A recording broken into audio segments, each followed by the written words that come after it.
Assalamualaikum warahmatullahi wabarakatuh. Perkenalkan, nama saya Zahra Khairunisa dengan NIM 12016250007. Di sini saya akan mempresentasikan hasil analisis saya tentang Classroom Bullying Discourse and Social Identity and Ecolinguistic Study of Students, Perception and Psychosocial Safety.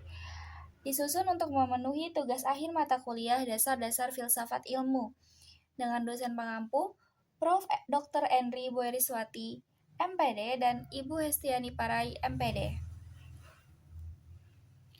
Nah, di sini ada profil responden.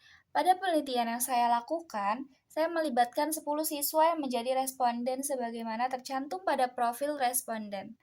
Seluruh responden berasal dari sekolah negeri yang terdiri atas kelas 11 dan 12 dengan rentan usia 16 hingga 18 tahun.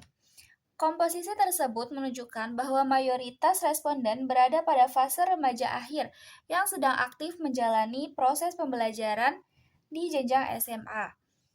Dari sisi jenis kelamin, responden terbagi atas siswa laki-laki dan siswa perempuan, dengan kecenderungan jumlah perempuannya yang lebih banyak.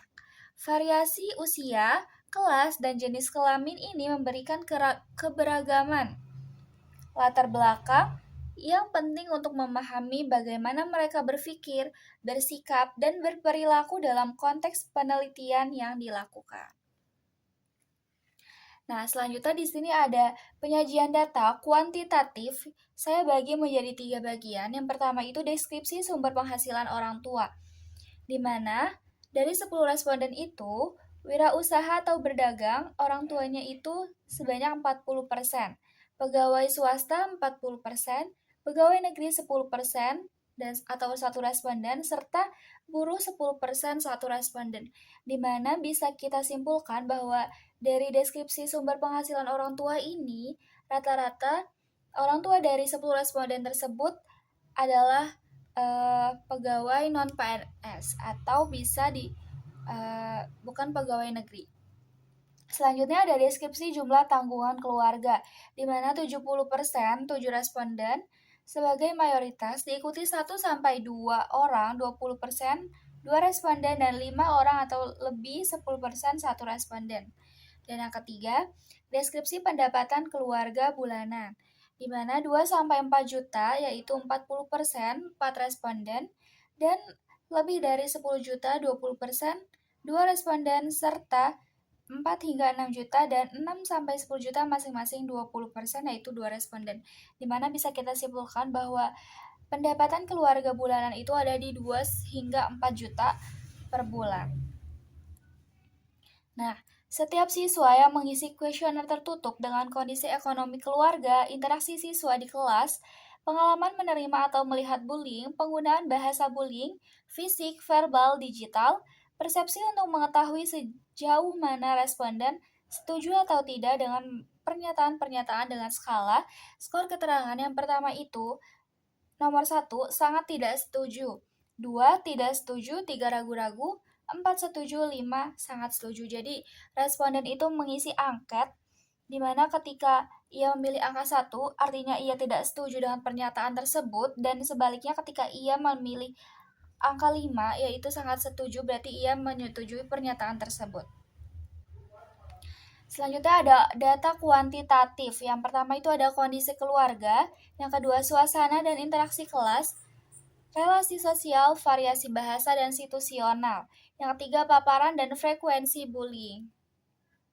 Nah, selanjutnya ada karakter bahasa dan simbol yang digunakan. Ada motivasi pelaku dalam menggunakan bahasa bullying, media dan modus terhadap bullying, dan yang keempat, persepsi dan penerimaan terhadap bullying.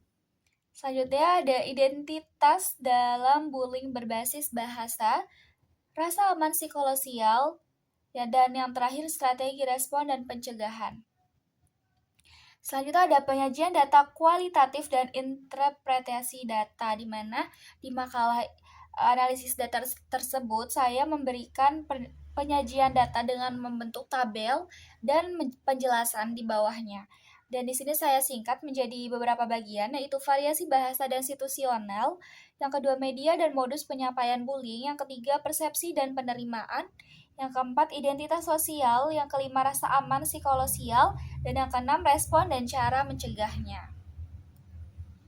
Kesimpulan dari analisis yang saya lakukan yaitu bullying berbasis bahasa sering terjadi secara halus dalam interaksi kelas dan kerap dianggap wajar karena perbedaan pemahaman tentang batas bercanda dan bullying.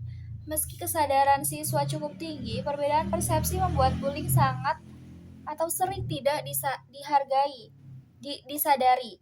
Lingkungan belajar aman membutuhkan norma serta komunikasi berempati dan peran aktif guru serta sekolah. Demikian presentasi yang bisa saya sampaikan. Kurang lebihnya mohon maaf.